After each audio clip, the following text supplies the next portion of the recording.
Good evening सभी प्यारे साथियों, बालक बालिकाओं, छात्र छात्राओं।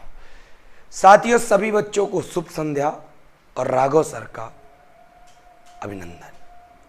साथियों, शुरू हो गया एक बार फिर से आगाज लूसेंट खत्म करने का। तो आज जो टर्म है वो टर्म है वैष्णव धर्म और इस्लाम धर्म को पढ़ने का। कल थोड़ा सा तकनीकी समस्याओं के कारण ये दो धर्म रह गए थे, तो धर्म तो खत्म तो होंगे ही, तकनीकी समस्या आई, कल नहीं तो आज खत्म होंगे। कल हमने 3 धर्म एक साथ खत्म किए थे, शैव धर्म, पारसी धर्म और सबसे बड़ी बात ईसाई धर्म। तो बच्चा मोर फटाफट वीडियो को शेयर कर दे और वीडियो को लाइक कर दे, यह हमारा तुमसे विनती है। तो साथियों, फटाफट वीडियो को शेयर लाइक धमाकेदार दे दो। सभी बच्चों गुड इवनिंग। रामचरण, श्याम सिंह, तन, बबीता, नम्बिता, आस्तोष, हर एक बच्चे को बहुत बहुत बहुत बहुत बहुत शुभ संध्या। चलो, रामचरण कह रहे हैं आप कहाँ से हो? तो भाई साहब मैं हूँ माफियों का शहर उन्नाव से। ठीक, चलो। पंकज जी, लाइक शेयर में बिल्कुल कतई कमी ना करना। प्यार हमारा पढ़ाई में तुमको जबरदस्त मिलेगा, तुम्हारा प्यार हमको दमदार मिलना चाहिए। चलो भैया, फटाफट वीडियो को एक बार दबा के शेयर कर दो। चलो शुरू करते हैं। सबसे पहले हम लोग वैष्णव धर्म के बारे में, तो हेडिंग लगाते हैं हम लोग वैष्णव धर्म। तो वैष्णव धर्म को समझने के लिए बहुत ही जबरदस्त कॉन्सेप्ट लेकर आया हूं, और आज वो चीज सीख जाओगे जो आज तक जीवन में तुम्हें क्या होती थी, सताती थी, अप डाउन्स देती थी। आज के बाद वो चीज तुम्हें डाउन्स नहीं देगी। सबको पता है वैष्णव धर्म के बारे में क्या होता है। जो भगवान विष्णु की पूजा करते हैं, जो भगवान विष्णु की पूजा करने वाले लोग क्या कहलाते हैं? तो विष्णु की पूजा करने वाले धर्म के लोग को क्या कहते थे? वैष्णव धर्म कहते थे। क्या कहते थे? वैष्णव धर्म। अब यहीं पे बात समझो, बहुत ध्यान से आगे। क्या समझोगे कि भैया भगवान विष्णु का उल्लेख जो है वो आपको बताया कृष्ण के रूप में भी है। और वैष्णव धर्म का सबसे पहले उल्लेख, वैष्णव धर्म का सबसे पहले उल्लेख, वैष्णव धर्म कह लो चाहे भागवत धर्म कह लो, बात एक ही है, बात एक ही है। वो अभिलेख कौन सा है? तो याद रखिएगा, वैष्णव धर्म का उल्लेख जो मिलता है वो मिलता है बेसनगर का अभिलेख में। सबसे पहले जो उल्लेख मिलता है वो कहाँ मिलता है? बेसनगर के अभिलेख में। और बेसनगर का अभिलेख जो है वो कौन से राजा का है? तो आपको पता होना चाहिए, वो पता होना चाहिए हेलियोडोरस। बेसनगर का अभिलेख किस राजा का है? तो हेलियोडोरस का है। और बेसनगर का जो अभिलेख है उसमें सबसे पहले वैष्णव धर्म अर्थात भगवान विष्णु के बारे में उल्लेख मिलता। और वैष्णव धर्म को ही हम लोग भागवत धर्म के नाम से भी जानते हैं।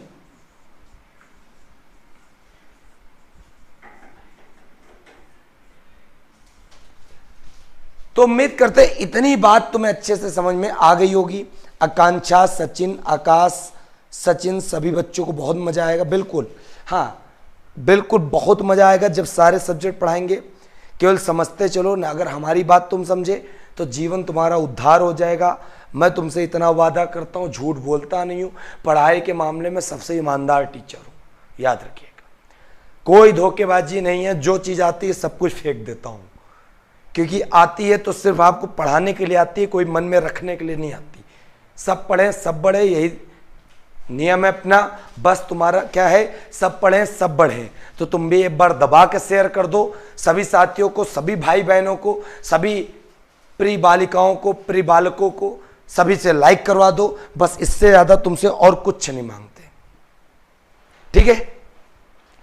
आशुतोष जी कहते हैं उल्लेख, उल्लेख का मतलब हमको नहीं आता। मैं बता दूं उल्लेख का मतलब क्या है। जैसे तुम्हारा मार्कशीट में नाम लिखा है आशुतोष, तो आशुतोष को अगर कहें का छपा है का नाम, भैया चाहे छपा कह लो चाहे उल्लेख कह लो। अब घर में चाहे तुमका कल्लू कहा तो है, लेकिन मार्कशीट में नाम तुम्हारा का उल्लेख है आशुतोष, तो कल्लू तो का हो आशुतोष।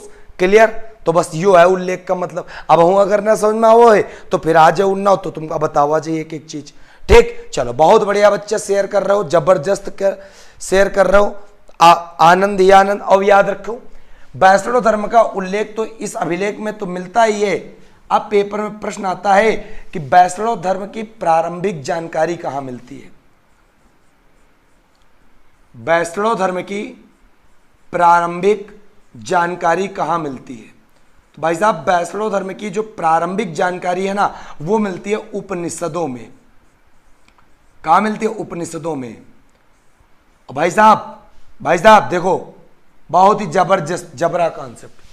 बात आई किसकी? उपनिषद की। तो पेपर में एक बार प्रश्न पूछा गया उपनिषद का अर्थ क्या है भाई साहब? उपसिदक उपनिषद का मतलब क्या है? उप मतलब क्या होता? जब आप हिंदी पढ़ोगे जाके, जहां पे उपसर्ग पढ़ोगे जाके, प्रत्यय पढ़ोगे जाके, उपसर्ग, भैया उप का मतलब होता निकट।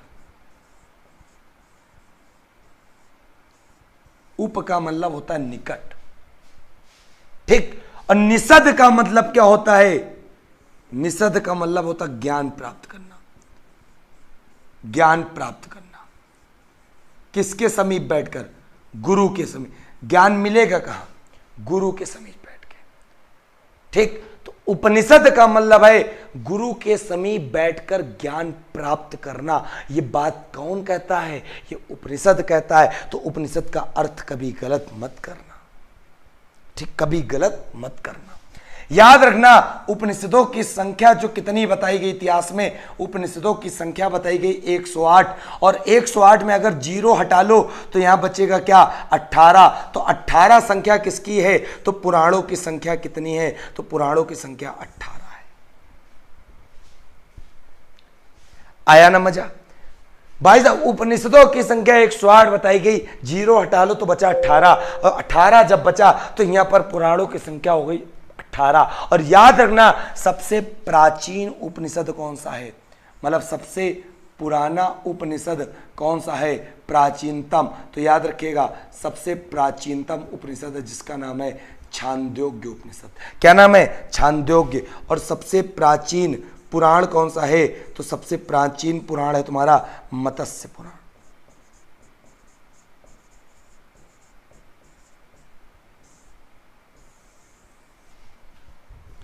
सबसे प्राचीन पुराण तुम्हारा है मत्स्य पुराण। सबसे प्राचीन उपनिषद है तुम्हारा छंदोग्य उपनिषद। तो इस प्रकार चीजों को बड़े अच्छे से याद रखना।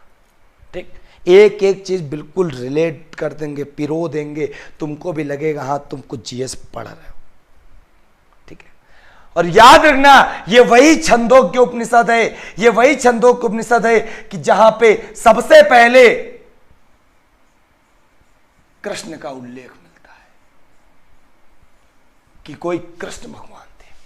तो कृष्ण का उल्लेख कहां पर मिलता है? सबसे पहले छंदोग्य उपनिषद में। और याद रखना छंदोग्य में जो कृष्ण मिलते हैं, और कृष्ण का याद रखिएगा पेपर में प्रश्न आता है कृष्ण किस कबीले के थे? तो कृष्ण थे वृषण कबीले के। कृष्ण भगवान किस कबीले के थे? तो कृष्ण भगवान थे वृषण कबीले के थे। कौन से कबीले के थे भाई साहब? वृषण कबीले के।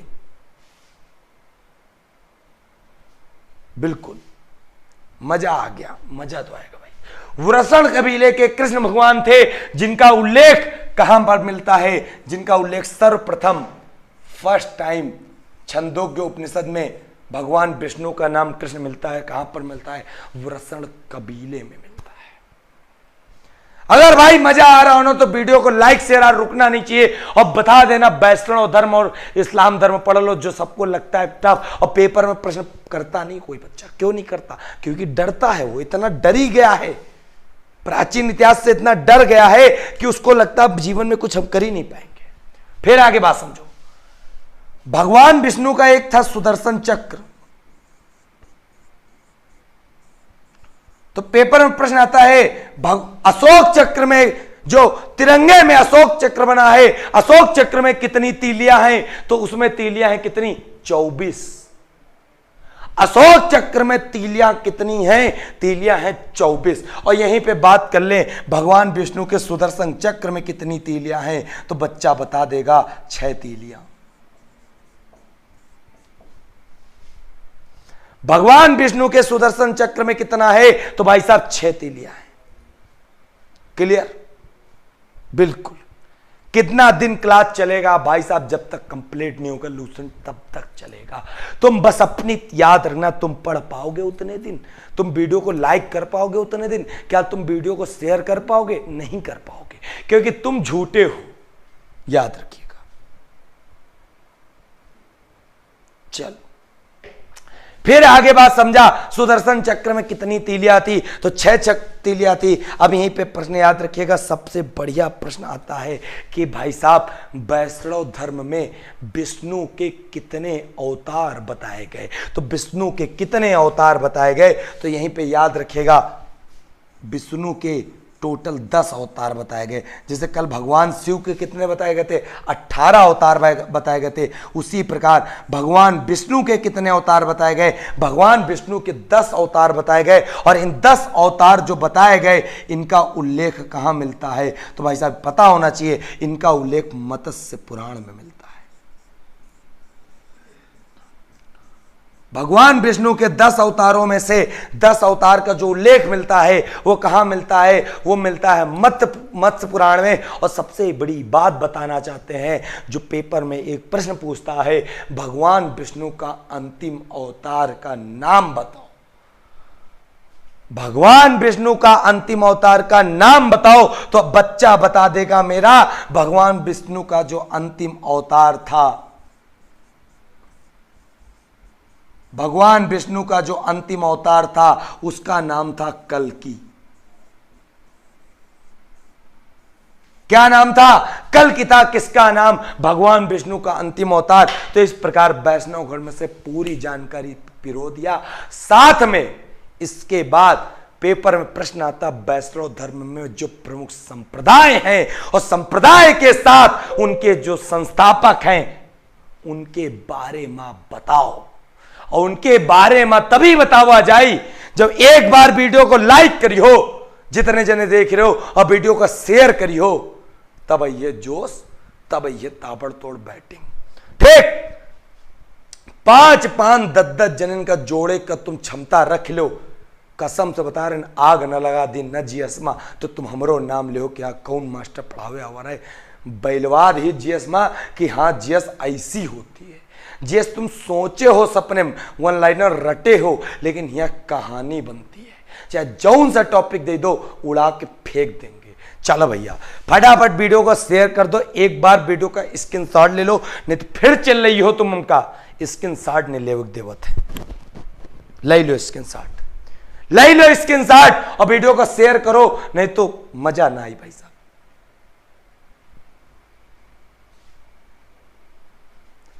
उम्मीद करते हैं स्क्रीनशॉट आप लोगों ने ले लिया होगा।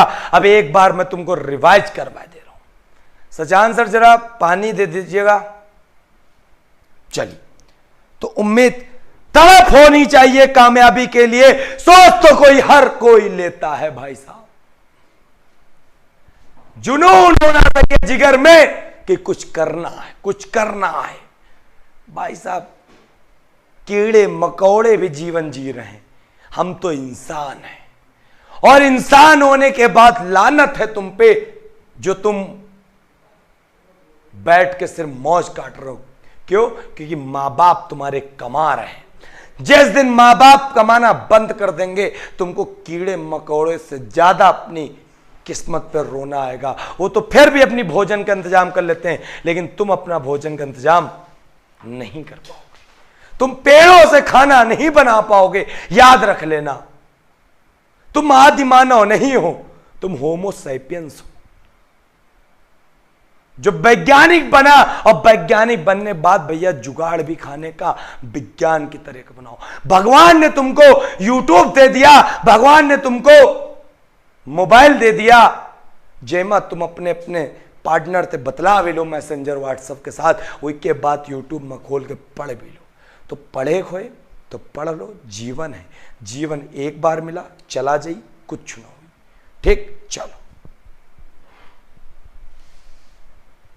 श्याम सिंह, मेघा मिश्र, अनुराग, आज देखो इतनी बड़ी बोतल में पानी आवा है, प्यास बहुत लागत है।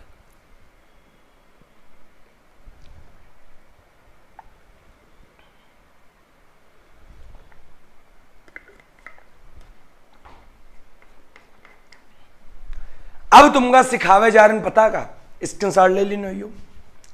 अब तुमका सिखाया जा रहे प्रमुख संप्रदाय, मत एवं आचार, जो पेपर में छपता है। क्या होता है? छपता है।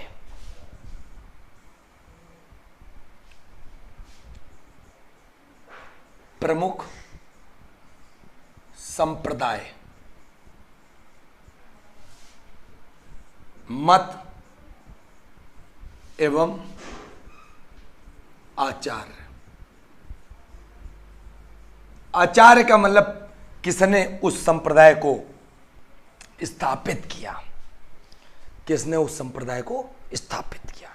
तो देखना भी, जीवन में न याद कर रही हो, आज याद कर ले हो, क्योंकि पढ़ रहे तुम इसी जगह रहो बढ़िया। हाँ, गुड इवनिंग बॉबी जी, आप नए हो तो क्या दिक्कत है। आकाश शुक्ला, बिल्कुल जिंदाबाद जिंदाबाद। अरे सचिन बच्चा, ये मत बोलना कि सर जी तुम्हारी एनर्जी कम लग रही। सबसे ज्यादा घृणा हमें ऐसी चीज से होती है, जीता भी हूं, सोता भी हूं, खाता भी हूं, तब भी एनर्जी के साथ। हमने क्या कहा था? प्राण जाए पर पढ़ाना ना जाए। ठीक, तो भाई साहब बहुत ध्यान समझ लो प्रमुख संप्रदाय, मत एवं आचार्य के बारे में। प्रमुख संप्रदाय, मत एवं आचार्य के बारे में सबसे पहला जो संप्रदाय है उसका नाम सबको पता होगा,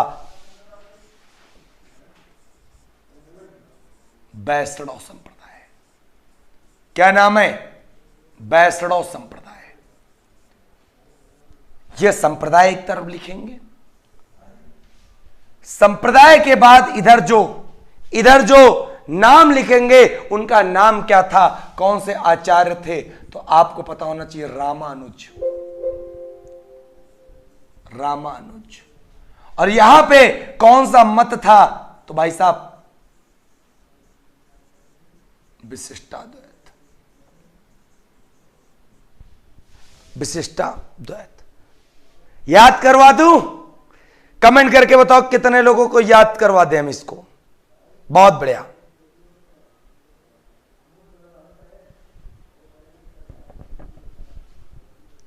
बहुत बढ़िया, जल्दी से देखो, याद ऐसे होगा, कभी नहीं याद होता था, कंफ्यूज होते थे। अभी पहले एक बार लिख लेने दो, फिर उसके बाद तुमको बताते हैं। जो दूसरा वाला है ना, वो है ब्रह्म संप्रदाय।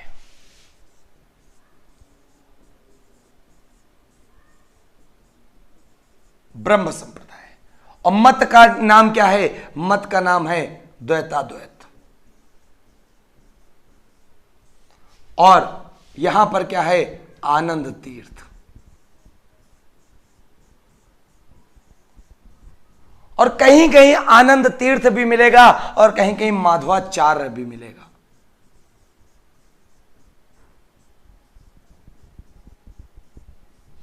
जो अगला संप्रदाय है, तो एक हो गया भगवान विष्णु पे वैष्णव संप्रदाय, दूसरा हो गया ब्रह्मा पे, तीसरा जो है वो भाई साहब ब्रह्मा विष्णु महेश। और महेश के नाम से यहां पर क्या, कौन सा संप्रदाय? रुद्र संप्रदाय। और रुद्र संप्रदाय का जो मत है उसका नाम है शुद्धाद्वैत। शुद्धाद्वैत। और शुद्धाद्वैत के जो ना, वो उनके गुरु का एक प्रकार से आचार्य जो है उनका नाम है वल्लभाचार्य।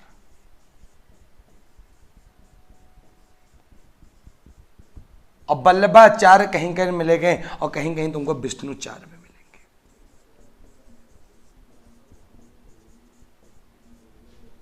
तो उम्मीद करते हैं इतनी बात समझ में आ गई होगी।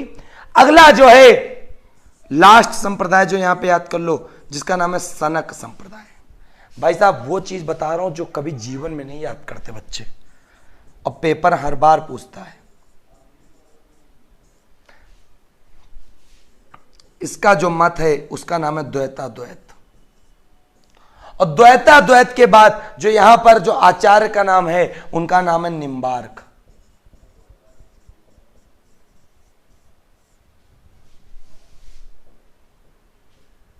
फिर आगे सुनो, चार याद कैसे होंगे, सबसे बड़ी समस्या पैदा है दिमाग में उतनी देर से ये वाली। तो वीडियो के एक बार लाइक शेयर कर दो, दिखाओ ताकत की हाँ राघव सर पढ़ा रहे तो याद कहे नहीं होंगे।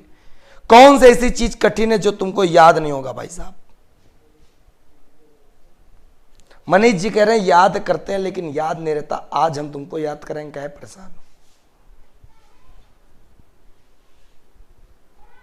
चलो भैया, मेरे पहला संप्रदाय है वैष्णव संप्रदाय, जिसका मत है विशिष्ट द्वैत और आचार्य है रामानुज। तो इसका मतलब ये हुआ भगवान विष्णु के जो विशिष्ट अवतार हैं सबसे ज्यादा वो कौन थे? राम थे। राम भगवान विष्णु के जो सबसे विशिष्ट अवतार थे उनका नाम क्या था? भगवान श्री राम। भगवान श्री राम। तो आपको पता हो गया भगवान विष्णु मतलब वैष्णव संप्रदाय, विशिष्ट अवतार मतलब विशिष्टाद्वैत, और भैया आचार्य में रामानुज। कभी जीवन में नहीं भूलोगे, भगवान विष्णु के विशिष्ट अवतार थे जिनका नाम था भगवान श्री राम। चलो बिल्कुल सांझबान, ये सभी एग्जाम के लिए, सारे एग्जाम के लिए भाई साहब। ठीक, तो भाई साहब उम्मीद करते ये याद हो गया होगा भगवान विष्णु के विशिष्ट अवतार कौन थे? राम थे। चिल्ला रहे बार बार हम। तो कितने बच्चों को याद हो गया? कमेंट करके बता देना, कमेंट करके बता देना कितने बच्चों को याद हो गया। नहीं मजा नहीं आएगा भाई साहब।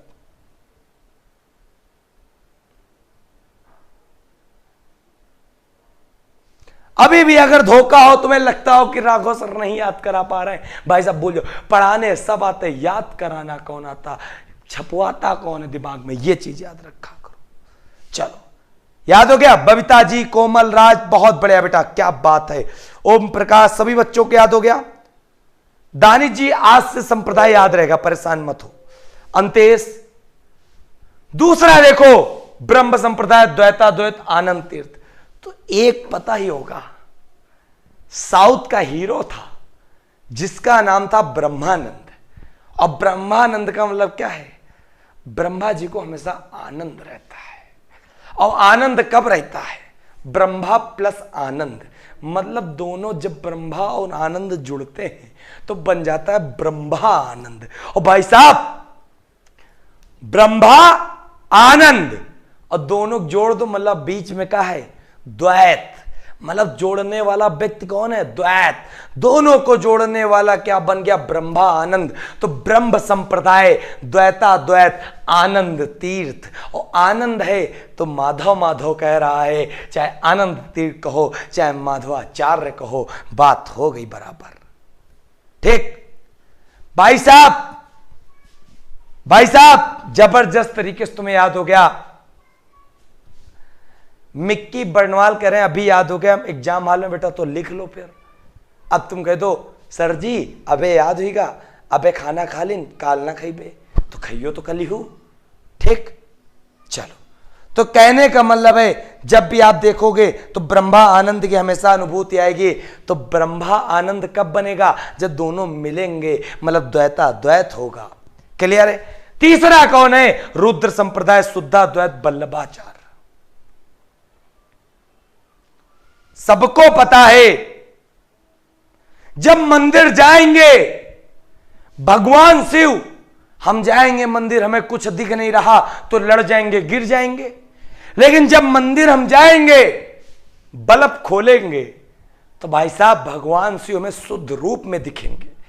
शुद्ध दिख रहे, हाँ भगवान शिव की शिवलिंग वहां पे, भगवान शिव की मूर्ति वहां पर है। तो भाई साहब भगवान शिव शुद्ध रूप से हमें कब दिखते हैं? जब मंदिर में हम जाके बल्ब को खोलते हैं तो शुद्ध रूप से दिख रहे हैं। मतलब भगवान शिव रुद्र संप्रदाय और शुद्धाद्वैत शुद्ध रूप से दिख रहे हैं। और कब? जब हम बल्ब खोला, मतलब वल्लभाचार्य जिसको कहते हैं विष्णुचार्य भी। तो उम्मीद करते हैं भी याद हो गया होगा। उम्मीद करते होंगे ये भी याद हो गया तुम्हें, रुद्र संप्रदाय शुद्धाद्वैत मत है और वल्लभाचार्य जिसको कहते हैं विष्णु आचार्य। अगर भाई साहब मजा आ रहा हो तो सच में वीडियो को आप लाइक कर देना, आप शेयर कर देना। अब इसके बाद हम तुमसे नहीं कहेंगे कुछ, क्योंकि अपना एक ही कर्तव्य अच्छे से अच्छा पढ़ाना और बच्चों को ज्यादा से ज्यादा सफल कराना। बहुत बढ़िया। अंतेश, त्र्यंबकेश, कोमल, मजा आ रहा है ना भाई साहब? लेखराज, तो 3 याद हो गए। भगवान विष्णु के विशिष्ट अवतार है राम, मतलब वैष्णव संप्रदाय विशिष्टाद्वैत और रामानुज। फिर ब्रह्मा और आनंद। ब्रह्मा आनंद कब मिलेगा? जब दोनों द्वैत द्वैत होंगे, द्वैत मतलब आपस में जुड़ेंगे, तो ब्रह्म संप्रदाय द्वैताद्वैत। और यहां पर कौन रहेगा? यहां पर रहेंगे आनंद तीर्थ। और जब आनंद आ रहा तो माधव माधव हो रहा। चलो फिर आगे।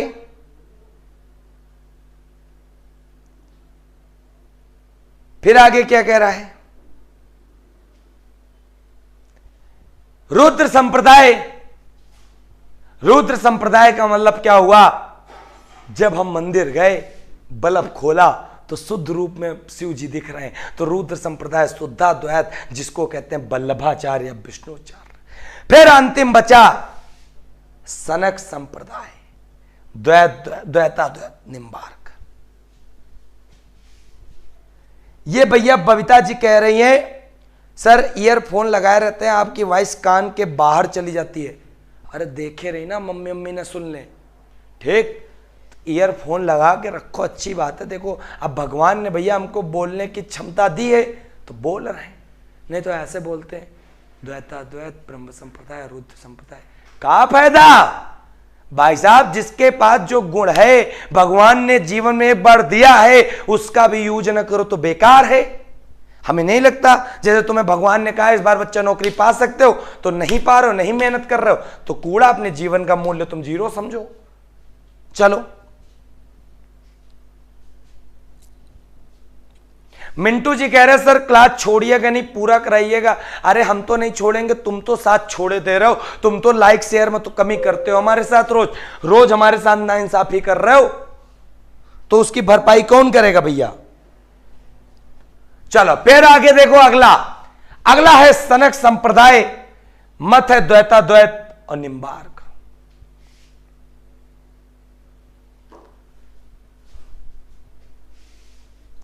यहां पर जो ब्रह्म वाले में था सिर्फ द्वैत था, मतलब दोनों जोड़ा था ना, सिर्फ द्वैत। यहां पे क्या है? सनक संप्रदाय द्वैताद्वैत निम्बार्क। भैया नीम के पेड़ के नीचे बैठे रहन, नीम के पेड़ के नीचे, के नीचे? नीम के पेड़ के नीचे बैठे रहन और दतूनी कर रहे हैं। और दतूनी करत करत हम सनका गिन, का हुई गिन? सनक गिन। तो भैया सनक संप्रदाय दतूनी कर रहे हैं, मतलब द्वैताद्वैत, और कई के पेड़ के नीचे? नीम के पेड़ के नीचे, तो निम्बार्क।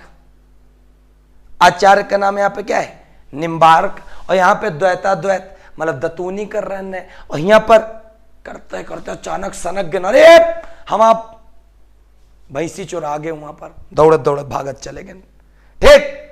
तो भैया उम्मीद करते समझ में तो आ गया होगा। शिव नारायण गुप्ता, आपका भी कमेंट पढ़ लिया करें। पढ़ते तो हैं बालक, तुम्हारा नहीं पढ़ेंगे, तुम तो गुप्ता ही परिवार के हो। चलो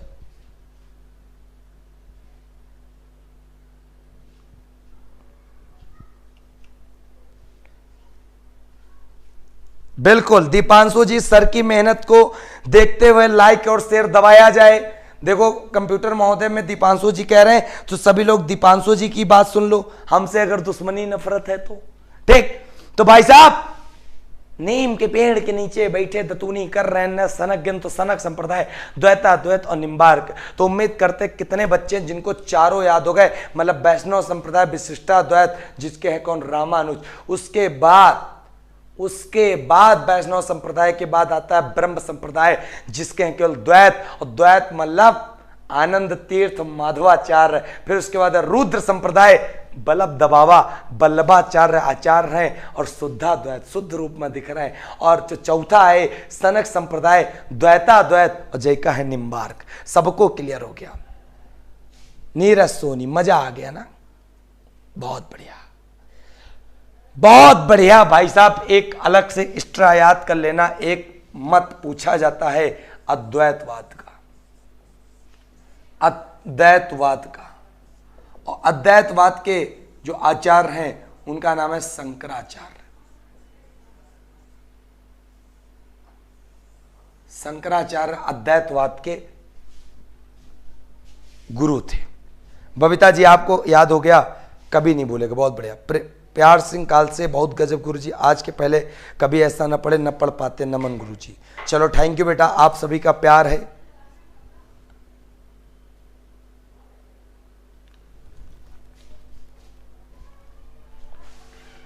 तो भाई साहब उम्मीद करते होंगे वैष्णव धर्म आपको बड़े अच्छे समझ में आ गया होगा।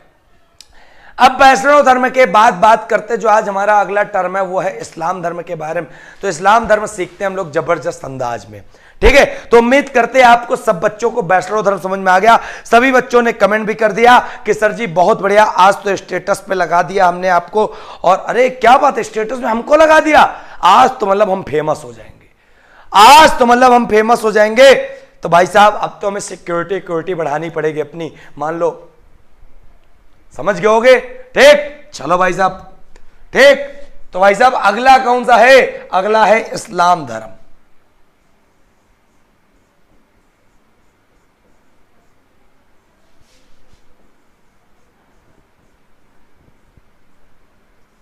इस्लाम धर्म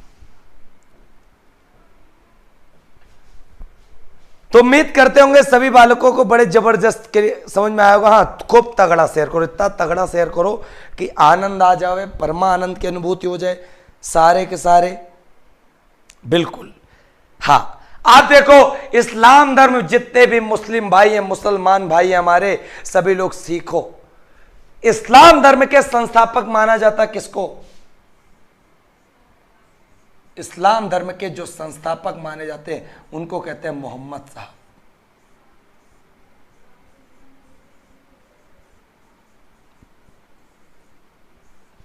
क्या कहते हैं भाई साहब? मोहम्मद साहब। इस्लाम धर्म के संस्थापक मोहम्मद साहब को माना जाता है। हर एक प्रश्न को बिल्कुल निचोड़ के रखना है भाई साहब, अगर निचोड़ आना ना मजा नहीं आएगा, बिल्कुल। रीजनिंग की क्लास चलेगी संडे को, परेशान ना हो चिंटू भाई साहब, ठीक है। फिर बात समझो, मोहम्मद साहब का जन्म कब हुआ? तो जन्म भाई साहब हुआ 570 ईस्वी। कहां पर हुआ? तो मक्का में, ठीक। फिर मोहम्मद साहब के पिता का क्या नाम था और माता का क्या नाम था? एक एक प्रश्न बिल्कुल जबरदस्त पढ़ना है, नहीं तो मजा बिल्कुल नहीं आएगा भाई साहब। इनके पिता का जो नाम था वो नाम याद रखिएगा, अब्दुल्ला था, अब्दुल्ला था। इनकी जो माता का नाम था उनका नाम था अमीना।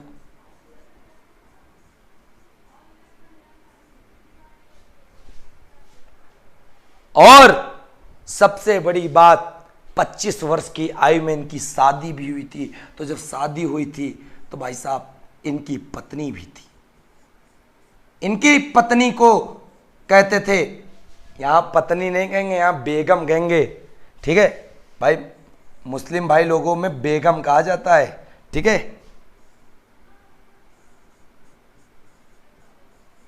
इनकी बेगम का नाम जिनको कहते थे खदीजा, और खदीजा एक विधवा थी, खदीजा एक विधवा महिला थी। 25 वर्ष की आयु में क्या था? शादी हो गई थी।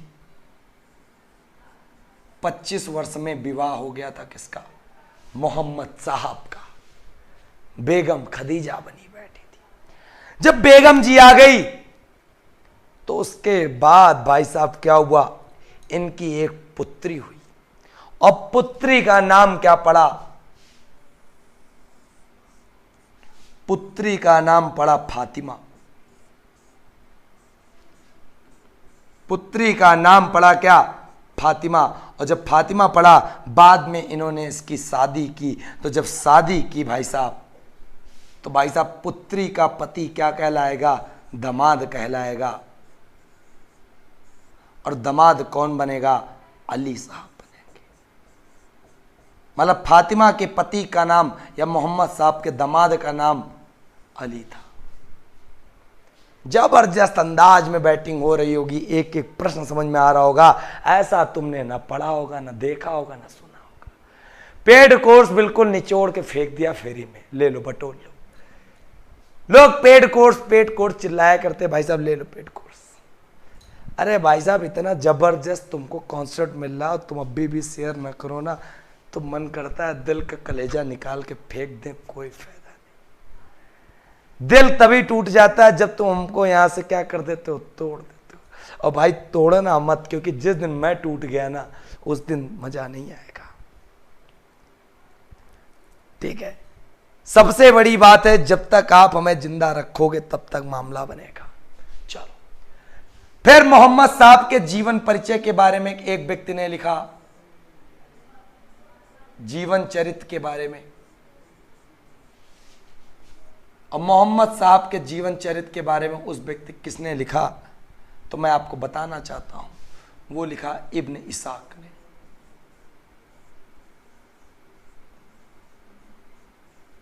इब्न इसाक ने मोहम्मद साहब के बारे में लिखा, मोहम्मद साहब के जीवन चरित्र के बारे में दर्शाया। किस व्यक्ति ने दर्शाया, इब्न इसाक ने।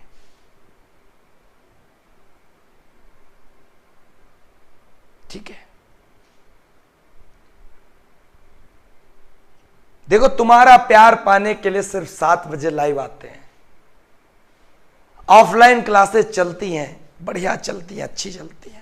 और जिन बच्चों को ऑफलाइन क्लासेस पढ़नी है, जो आसपास जिलों से या कोई जिला बाहर से आकर रह के पढ़ना चाहता है, तो उन्नाव जनपद पड़ता है, लखनऊ और कानपुर के बीच में एक जनपद है उन्नाव। उन्नाव में आराम से आ जाओ, यहाँ पर पढ़ो आके।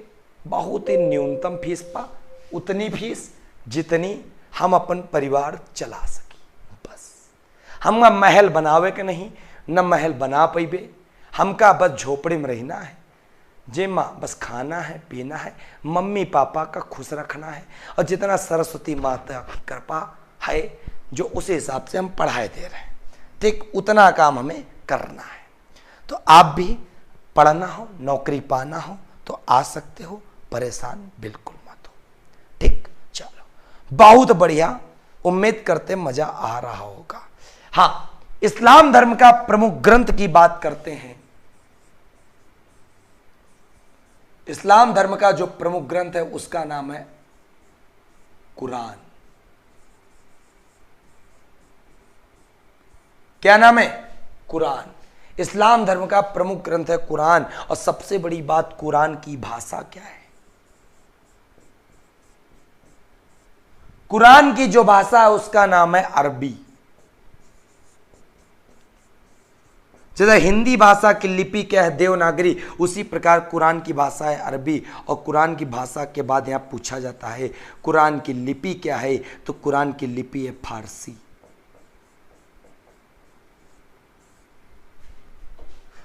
उम्मीद करते भैया तुम्हारे 4 चांद तो लगी रहे हैं, ना लग रहे हैं तो हम लगाने के लिए तैयार हैं, तो तुम वीडियो काहे नहीं शेयर कर रहे हो। ठीक, चलो बहुत बढ़िया। हाँ, करंट अफेयर्स की क्लास क्यों नहीं चल रही है, तो भैया बताए, काम करो, करंट अफेयर्स की क्लास क्यों नहीं चल रही है।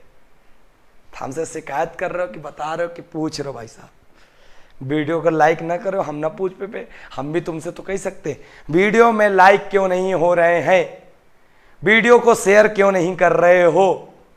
अब बताओ, केवल तुम लोग अपना क्वेश्चन करना जानते हो, हम भी तो पूछ सके थे बच्चों, हम हो तो इंसान हैं, हमारे पास तो मौलिक अधिकार हैं।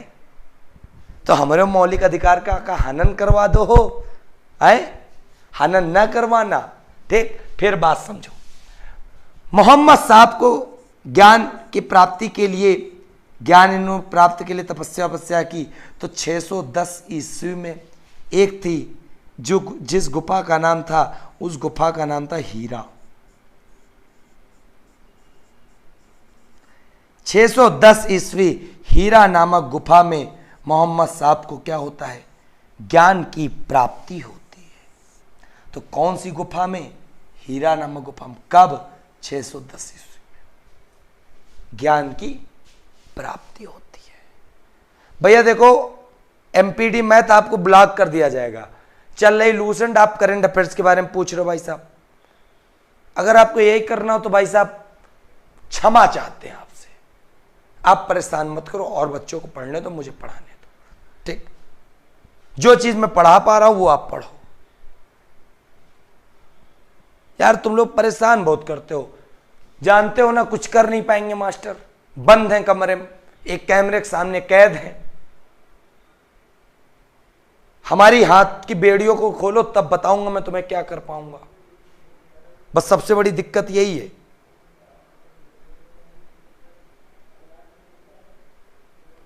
अरे भाई साहब थोड़ा सा हमारी तो बात भी समझो, हमारी भी तो बात समझो, लेकिन कभी समझते ही नहीं हो। फिर बात समझो, 622 ईस्वी में मोहम्मद साहब मक्का से मदीना यात्रा कर रहे थे। मक्का से मदीना यात्रा कर रहे थे, और जब मक्का से मदीना यात्रा कर रहे थे मोहम्मद साहब, तो जब यात्रा किए तो 622 ईस्वी को नाम दे दिया गया जिसको कहते हैं हिजरी संवत। तो पेपर में प्रश्न आता है मुस्लिम भाई लोगों का संवत क्या कहलाता है, तो मुस्लिम भाई लोगों का संवत कहलाता है हिजरी। जिनको संवतों के बारे में जानकारी प्राप्त करनी हो ना, वो जाएं और पहली वीडियो जाके देखो, संवत के बारे में एक एक प्रश्न तुम्हें मिल जाएगा। अब हम एमपीडी मैथ को ब्लॉक करते जरा।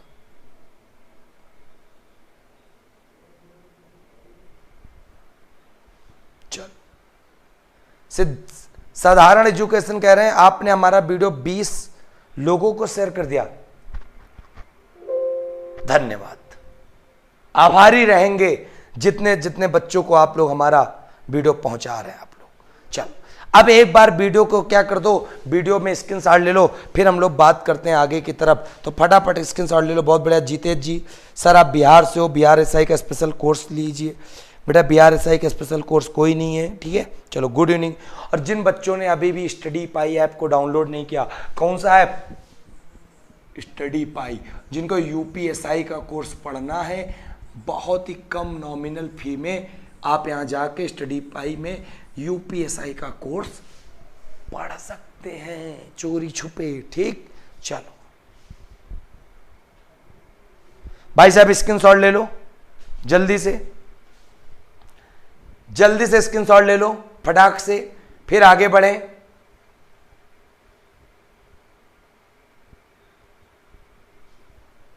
उम्मीद करते हैं आपने स्क्रीनशॉट ले लिया होगा।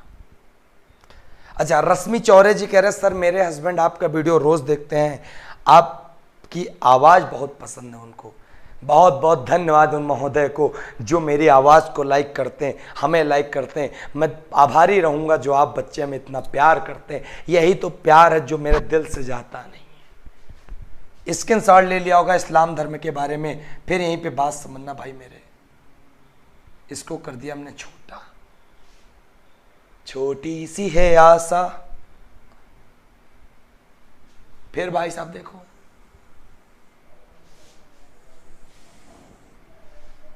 अब मोहम्मद साहब की हो जाती है मृत्यु। तो मोहम्मद साहब की मृत्यु जो होती है वो कब होती है, 632 ईस्वी में होती है। और कहां पर होती है, तो भाई साहब मृत्यु होती है मदीना में। मोहम्मद साहब की मृत्यु जो होती है 632 ईस्वी में होती है, मदीना में होती है। और जब मदीना में होती है भाई साहब, उसके बाद इस्लाम जगत दो भागों में बट जाता है। इस्लाम जगत दो भागों में बट जाता है। मतलब इस्लाम धर्म को मानने वाले लोग दो भागों में टूट जाते हैं, और वो दो भाग कौन कौन है? एक का नाम है शिया और एक का नाम है सुन्नी।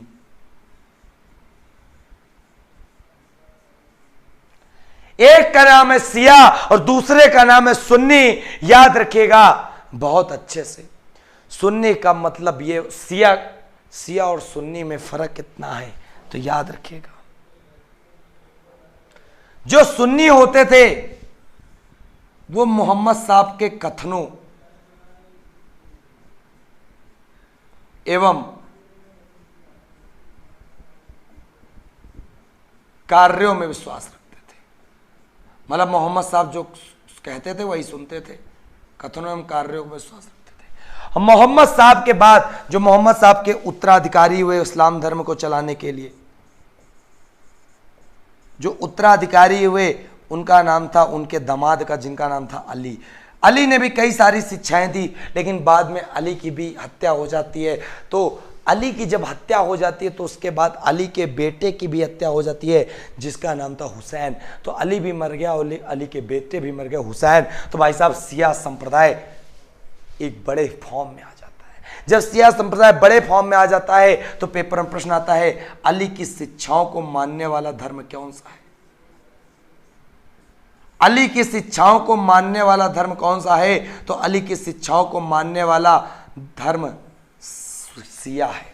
और सुन्नी मोहम्मद साहब के कथनों एवं कार्यों में विश्वास रखता था, सुनने में विश्वास रखता था, वो है सुन्नी। और जो अली की शिक्षाओं में विश्वास रखता था उसका नाम है शिया। इनके उत्तराधिकारी अली हुए। अली के बाद जो उत्तराधिकारी हुए इनके पुत्र जिनका नाम था हुसैन, और दोनों लोगों की हत्या हो जाती है। उसीलिए शिया वाला जो संप्रदाय है ना विशाल हो जाता है।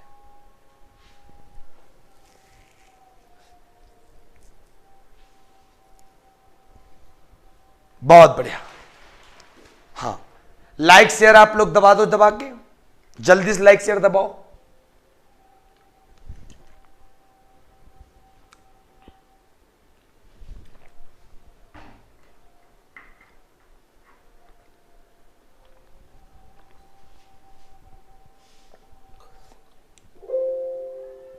बिल्कुल बिल्कुल। मोहम्मद साहब के जो उत्तराधिकारी हुए वो क्या कहलाए? वो कहलाया खलीफा। उत्तराधिकारी कहलाए खलीफा। और याद रखिएगा खलीफा का पद कब तक चलता रहा? खलीफा का पद कब तक बरकरार रहा? तो खलीफा का पद बरकरार रहा 1924 तक। और याद रखिएगा बालक, खलीफा के पद को समाप्त किसने किया? तो मुस्तफा कमाल पाशा ने। समाप्त किसने किया विश्व जगत में? तो वो समाप्त किया मुस्तफा कमाल पाशा ने।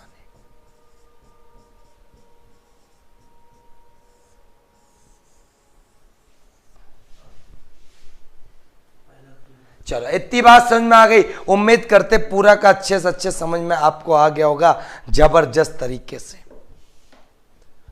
और मोहम्मद साहब के जन्म को तो ईद उल मिलाद के नाम से जानते ही हैं। बहुत बढ़िया। जो इतिहास बना दे उसे कहानी कहते हैं, और जो पानी में आग लगा दे उसे जवानी कहते हैं। और हमारे गुरु पानी में आग लगाते हैं। क्या बात है, मतलब हम जवानी पैदा कर रहे हैं। क्या बात है भाई साहब। हाँ, उम्मीद करते आप लोगों को वीडियो जबरदस्त तरीके से समझ में आई होगी। वीडियो को जबरदस्त अंदाज में शेयर किया होगा। साथियों, इस प्रकार वैष्णव धर्म और इस्लाम धर्म का लूस एंड के हिसाब से क्या होती है? समाप्ति होती है। और मैं विश्वास दिलाता हूं आप लूस एंड की पढ़ लीजिए, पेपर में 60% एग्जाम फोड़ देंगे। 60% प्रश्न आपके लूसेंट के ही बनते हैं, याद रखिएगा। और जिनको ठीक से जीएस और स्टैंडर्ड लेवल पे थोड़ी पढ़नी हो तो स्टडी पाई एप्लीकेशन को डाउनलोड कर लेना, वहां पे मैं मिलूंगा। ठीक, चलिए एक बार तेजी से सभी लोग लाइक कर दो। जबरदस्त अंदाज में बिल्कुल। रीजनिंग की क्लास होगी, रीजनिंग की क्लास जो होगी वो होगी संडे को, महा मैराथन क्लास चलेगी। एक एक चैप्टर चलेगा और एक स्पेसिफिक बुक चलेगी, एक एक बुक के सवाल कराएंगे और कोई नहीं कराएगा। ऑलरेडी मैं रीजनिंग कराऊंगा, परेशान बिल्कुल भी मत होना भाई साहब।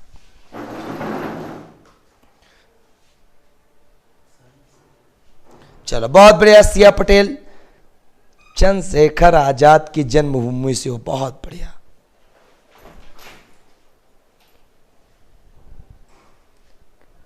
और अभी आपको 8:30 बजे मिलेंगे अम्बु सर, जो आपको एक नए चैप्टर के साथ आज मैथ में एस डी यादव का आगाज करेंगे।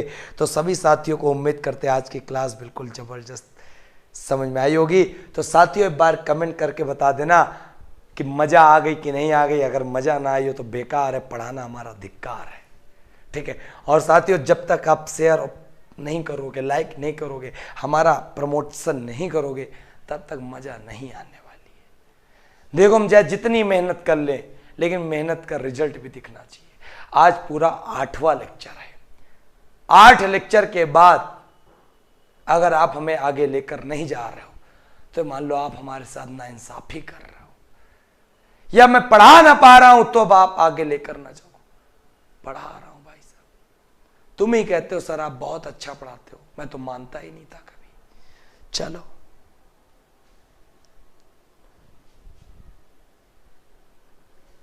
दीपक जी, गुरु जी आपका बहुत बहुत धन्यवाद इतनी बेहतरीन और यूनिक तरीके से के। और सभी बच्चों से कहना चाहते हैं अगर सच में आप रियल स्टूडेंट हो, शाम को 7 बजे इंतजार किया करो। 7 बजे इंतजार किया करो और लाइक के ऐसे झड़ी लगा दिया करो कि हमें आकर कहना ना पड़े। लाइक पहले से ही हो जाए तुम्हारा, और जिसमें कम से कम कुछ नहीं 500 लाइक का टारगेट डेली रखो यार। कोई इंसान है प्रोग्रेस के लिए काम करता है, जब आप हमें पीछे कर दोगे मजा नहीं आएगा, याद रखिएगा, ठीक है। आनंद ही आनंद, परमा आनंद। चलिए तो साथियों सभी बच्चों को गुड नाइट, शुभ रात्रि। आप अपना ख्याल रखें और अम्बु सर से 8:30 बजे पढ़ने के लिए रेडी रहें। तो सभी साथियों उम्मीद करते हैं कल शाम को 7 बजे जितनी संख्या है पूरी की पूरी 7 बजे उपस्थित रहेगी। अगर 7 बजे सबके सब वेटिंग करोगे ना, एक बार देखूंगा ना भाई साहब दिल में आग लगेगी। क्या है तुमने क्या कर दिया आज मेरे लिए। और ये हाल डेली बना लेना। 7 बजे अगर तुम सब के सब वेटिंग जिस दिन करने लगे, 7 बजे से 1 मिनट लेट नहीं करूंगा, याद रखना। 1 मिनट लेट नहीं करूंगा, बिल्कुल समय पे उपस्थित रहूंगा। तो साथियों चलते अब हम आपको एक नई दुनिया में स्वागत करने के लिए। तब तक के लिए आप भी सो जाइए, हम जा रहे हैं थोड़ा सा काम करने, फिर आप भी पढ़ो और अम्बु सर से 8:30 बजे मैथ पढ़ो। तो अब मैं टेक्निकल टीम से कहना चाहता हूं कि अब हमको विदा दें और हम चले अपने निवास को। साथियों सभी साथियों से कहना चाहता हूं, अच्छा हाँ, एक बच्चे कह रहे हैं, मिंटू जी कह रहे हैं कि एक गौरव सर का डायलॉग है जो बहुत ही जबरदस्त है, उसको आप बता दीजिए, आपसे सुनना चाहते हैं। कोई बात नहीं, वो गौरव सर का डायलॉग है तो ठीक है, अच्छी बात है। तो आप सबका अपना अपना स्टाइल होता है, डायलॉग होता है। चलिए तो उम्मीद करते भाई साहब आप लोग फटाफट वीडियो को शेयर कर देना, लाइक कर देना। और हमारा डायलॉग ये है कि वीडियो को बच्चा लाइक कर दियो, ठीक। चलो साथियों, जय हिंद, जय भारत, वंदे मातरम।